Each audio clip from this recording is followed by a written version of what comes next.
Moustapha Diakhaté, je fais partie du collectif des propriétés de terrains nus. Nous sommes venus aujourd'hui rencontrer le préfet de la ville de Saint-Louis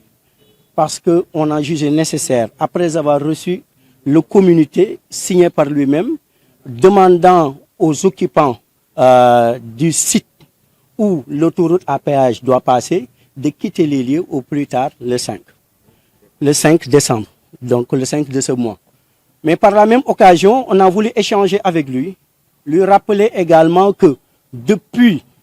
qu'on a commencé avec l'Ageroute, on s'attendait à ce que dans les 1392 impactés, les 997 terrains nus, que ces propriétaires soient indemnisés. Mais malheureusement, Ageroute a toujours manifesté un refus catégorique par rapport à l'indemnisation des terrains nus. Paraît-il qu'il nous propose de prendre des terrains au niveau du village de Rao, ce que nous avons catégoriquement refusé. Pourquoi? Parce que tout simplement, nos terrains sont en face de l'université Gaston Berger. Et en évaluant la valeur d'un terrain qui est en face de l'université Gaston Berger, on sait bien que si on part à Rao pour prendre des terrains là-bas, on ne fait que perdre. Le site est très loin, le site est inhabitué. Actuellement, on préfère que l'on soit indemnisé en espèces. Nous refusons catégoriquement. Et on espérait, avec la venue du gouvernement actuel, avec également l'arrivée du ministre Déthié Fall, ministre des Infrastructures, qui est Saint-Louisien, que nous pourrions au moins avoir une oreille attentive. Pourquoi? Parce que tout simplement, on ne commande pas, on ne demande pas le monde, mais on a pris nos terrains. La seule chose qu'on demande, c'est qu'on nous restitue notre argent. Au moins, chacun sera libre d'aller acheter là où il veut. Mais nous imposer d'aller à Rao, non, on refuse catégoriquement. C'est la raison pour laquelle on fait appel au ministre, mais on fait appel à toute la population saint-louisienne également pour nous assister. Parce que ça, vraiment, c'est inadmissible. C'est inadmissible, c'est incompréhensible. Il y a des gens qui sont décédés en cours de chemin. Ça fait 4 ans depuis qu'on court derrière. Tout au début, il y avait un cabinet privé qui était venu, qui nous avait concilié, qui nous avait demandé ce que nous voulions en lieu et place de ces terrains. On s'était affirmé en disant que l'on nous restitue nos terrains. Ils nous avaient même proposé des sommes. Mais aujourd'hui, qu'est-ce qui se passe? On nous demande, soit vous prenez les terrains de Rao, qui est à 40 km, voire 30 km de Saint-Louisville, ou bien vous perdez. Bon, je pense que le gouvernement est là pour tout le monde. On a parlé sous le vocable du Djoubel Djoubanti. Et on s'attend à ce qu'on Djoubanti cela. Parce que normalement, on ne peut pas accepter un site. Si quelqu'un avait un terrain au point E,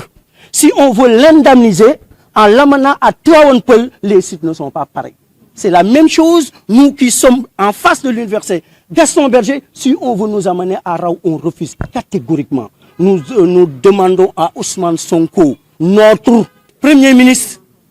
nous demandons également au président Diomaye Faye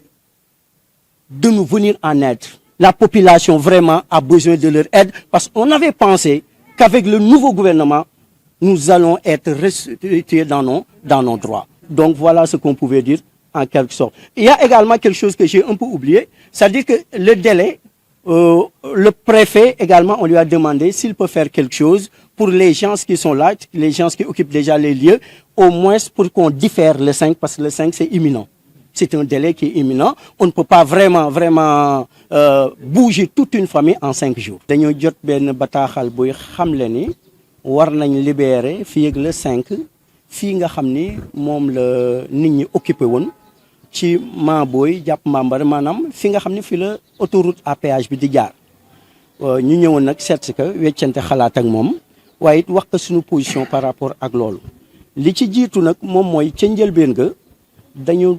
Ageroute dafi ñëwoon jël benn cabinet privé boo xam ne moo waxoon nag ñun ci par rapport ak suñu bien yi nga xam ni moom la ñuy perte bien yi mooy lan impense yi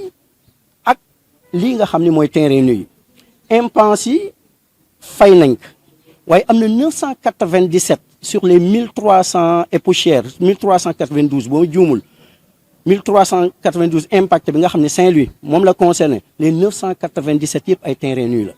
mais li ñu metti nag mooy terrain nu dañu ni ñoom duñ ko fay ci communiqué bu wax nañ ko du ñu indemniser terrain nu te ñun ñi nekk fii ak ñu nekk sama ginnaaw ak ñi ñëwul ñoom ñëpp terrain nu dañu jël seen xaalis jënd ko muy ay terrain yoo xam ni dañu jàppoon ni dañ koy tabax àddina nag gàtt na gàtt goo xam ni liggéeykat boo mën a gis bu dajalee ba am lu mu jëndee terrain dajale am lu mu ko tabaxee moo ci topp kon bu ñu jëlee suñuy terrain au nombre de 997 kon bañ ñu fay wax dëgg yàlla loraange la ñuy